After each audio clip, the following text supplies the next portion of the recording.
Sharing chores can be as easy as 1, 2, 3. First, sign up and go to your profile. Next, go to family members and add them.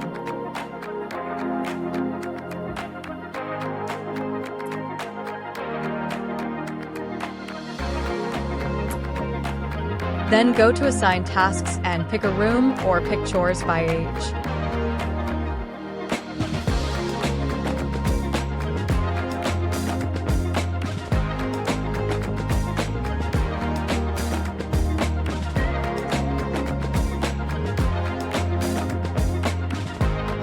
Next, slide the task over to who you want to do the chore, and then pick how often the chore will be done.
Next, you can have the members log in to view their chart or print it out.